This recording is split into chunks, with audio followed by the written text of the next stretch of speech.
Bueno, Michelle, lo primero es preguntarte cómo estás viviendo toda esta situación. Eh, bueno, bien, bien, lo mejor que se puede, vamos, que es eso, que la estamos viviendo todos y que nos toca así. Por supuesto que mi deseo sería estar allí con ustedes y con mis compañeros compartiendo un estreno como lo hemos imaginado. Pero bueno, es esto lo que podemos hacer y aquí nos estamos adaptando y llevándolo con el mejor ánimo, con 5 horas de diferencia, o sea que puedo tener un poco más de cara de. ¿Cómo llega la unidad a tus manos? Y me gustaría saber cuál es tu impresión cuando conoces la historia que se quiere contar. La unidad, ¿cómo llegué yo a la unidad? En realidad te puedo contar porque yo viajé a España al estreno de la película El Desentierro de Nacho Rui Pérez, una película que filmé allí en Valencia. Y mientras viajaba para allí, tenía ganas de trabajar un poco más en España. Se están haciendo cosas muy interesantes allí. Nosotros consumimos mucho eh, de su producción audiovisual, entonces tenía ganas de participar en eso. Así que estuve mandando mails a distintos representantes preguntando un poco qué se estaba gestando, qué se podía hacer, a ver si podía tener algún tipo de reunión, recibir amables, eh, pero poco productivas, hasta que contacté con Maite Ortega, mi actual representante allí, que me dijo que tenía justo una audición que le gustaría que hiciera, un casting.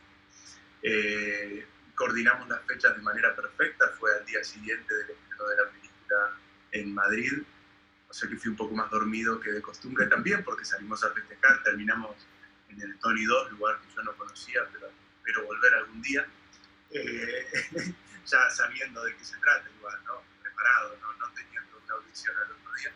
Eh, y bueno, hice el casting, a las chicas les gustó mucho, a Eva y Yolanda, y a partir de ahí empezó todo el camino. También gustó en Vaca Films, y gustó a Dani, gustó a Movistar, así que allí terminé siendo Marcos. ¿Cómo ha sido la construcción de Marcos? Porque esta mañana he podido hablar con Dan y con Alberto y me han dicho que el proceso de documentación que ha sido muy intenso. ¿Cómo has vivido tú todo ese proceso? Bueno, lo primero fue hablar con Dani y entender por qué había elegido un argentino para hacer ese personaje. Me lo explicó bien, así que luego de entender eso, eh, me puse manos a la obra. Parte del trabajo por mi lado también tuvo que ver con el acento, la exigencia que ellos tenían de que no fuera un acento tan exógeno a la trama. Entonces me puse a trabajar con Sus Alardén, que es un foniatra español muy bueno, y estuvimos trabajando ahí. Luego también aproveché que tengo a mi compañero, con quien fui compañero de la película El Desentierro, que es Dios Baraglia, así que me junté con él, que él me dio sus trabalenguas, que ahora lo convirtió en una especie de desafío virtual, no sé si lo sigues por Instagram, pero bueno, me pasó esos trabalenguas que me sirvieron mucho, debo decir, así que estuve trabajando también por ahí, todo lo que sería la parte del acento, que en mi caso era un desafío especial para encontrar, porque tampoco la idea era borrar mi acento, ¿no? Justamente es una persona que ha vivido mucho en Argentina, entonces teníamos que encontrar ese término medio, y la verdad que creo que lo hemos encontrado, para que no sea algo que sobre todo moleste al oído del espectador, ¿no? Que no aparezca por delante de la emoción o por delante de la pantalla. Así que primero fue encontrar eso, y luego sí todo el trabajo con la policía local. Tuve la suerte de estar todo un día en Canillas viendo cómo trabaja la unidad realmente, y, y luego sobre todo de compartir unas cañas con ellos en un bar de policías, y ahí enterarme realmente. Nos ha comentado tu compañero Luis Taera que a él le resultó chocante eso, ¿no? La capacidad de esa policía de estar muchas horas dedicándose pues a situaciones muy complejas, pero que luego tienen esa capacidad de desconectar y que eso también le sirvió a él a la hora de gestionar ese proceso de creación del personaje. Sí, creo que lo que tiene de interesante los personajes, y me parece que está bien reflejado en la serie, es que son personas comunes. Digo, son personas como tú o como yo, enfrentadas a situaciones muy particulares. Pero son personas comunes. Y otra cosa que yo encontré en común y que también me sirvió mucho es la pasión que tienen por lo que hacen.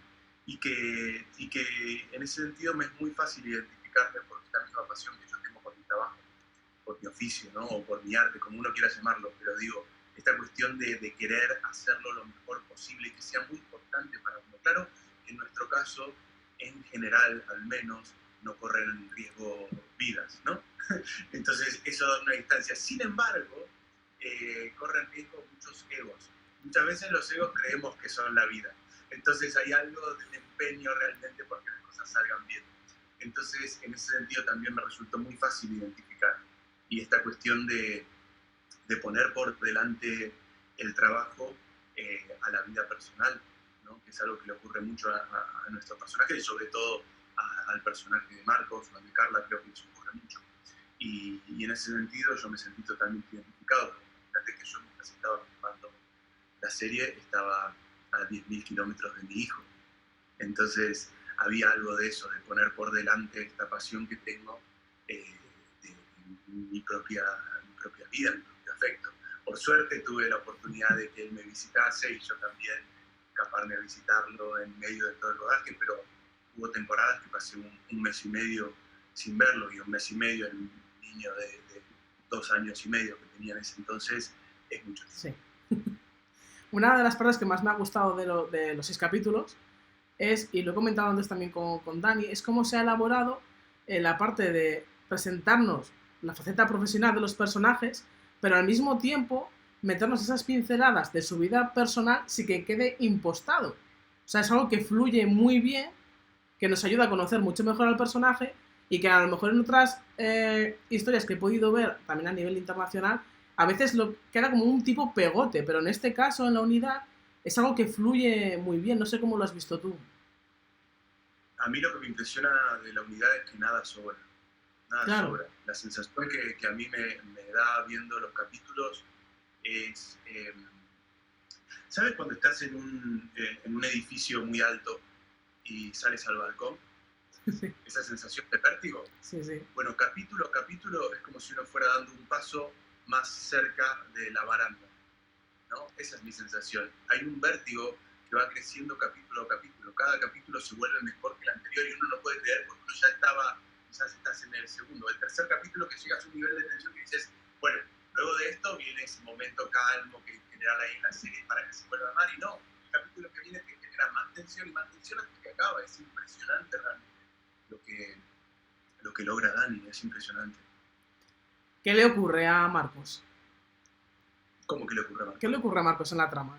Es como una tipo de Bueno, presentación para la gente que no lea. ¿lo puedo contar? No, es un spoiler. No, no. Puedo contar muy poco, pero lo que podemos decir de Marcos es que justamente a lo largo de la trama cada vez se le va haciendo más difícil separar su vida personal de su vida profesional. Y eso me parece lo más rico y lo más tridimensional del personaje.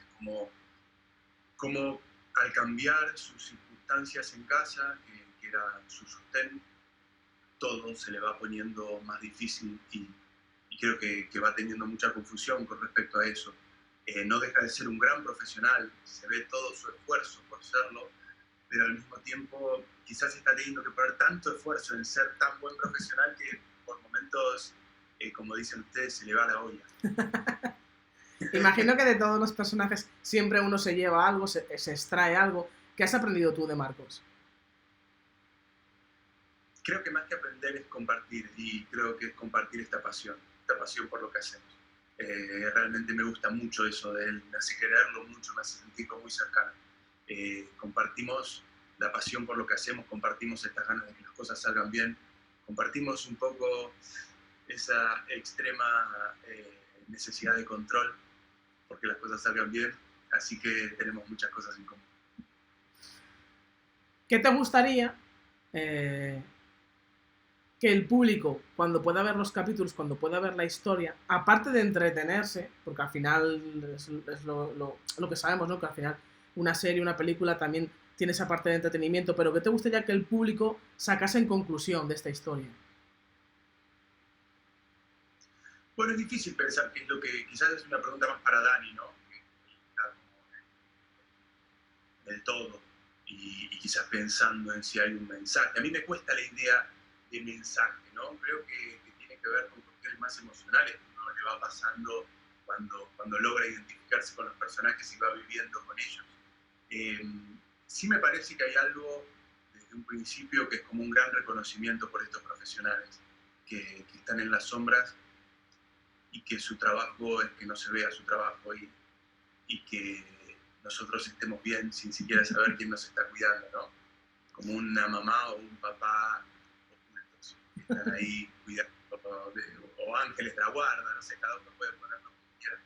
Pero hay algo de eso y me parece que vale la pena ese reconocimiento. Siempre vale la pena ese reconocimiento. Digo, como ahora estamos teniendo todos tanto reconocimiento, quizás por los hospitales, por los médicos, y es algo que siempre está ahí, pero quizás no le damos ese valor. Bueno, también poder darle el valor a estos profesionales que están cuidando con nosotros sin que siquiera lo sepamos.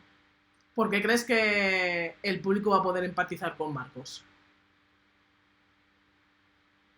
Porque es una persona. Pero de verdad, lo digo en un sentido profundo. Me parece que es una persona con sus dolores y sus afectos y queriendo cuidar de una sociedad al mismo tiempo como quiere cuidar de su hija, de su mujer y de su familia. Y justamente le está costando mucho poder cuidar de todas esas partes. Y para terminar, ¿crees que a día de hoy es fundamental que las historias que el público vea sean historias que vean que están hechas con realidad y con honestidad? No, no necesariamente. Yo creo mucho en la poética. Me parece que la metáfora y la poética que encontramos, que últimamente de hecho creo que cuesta mucho encontrarla en el cine actual. Algunas películas, no sé, hace poco he visto Lázaro Felice, no sé si la has visto, es una película italiana muy bella, pero que me recuerda mucho al viejo cine italiano. Bueno, ahora quería decirte otra película italiana, pero que no se me está viniendo el nombre a la cabeza, así que vamos a dejarlo por ahí. Me metí en un problema. Pero creo que hay mucho del cine quizás más antiguo que no requería de ese nivel de hiperrealismo que quizás hoy se está buscando, también tiene mucha verdad. Creo que la poética tiene mucha verdad. No hay que confundir realismo con verdad. Creo que, bueno, yo soy un hombre de teatro, entonces realmente creo que la metáfora y la poética puede generar mucha verdad. Desde el psicoanálisis se piensa lo mismo, ¿no? Se habla justo ahora estoy leyendo algo de Jung, y él habla todo el tiempo del símbolo. Y el símbolo es un lenguaje poético.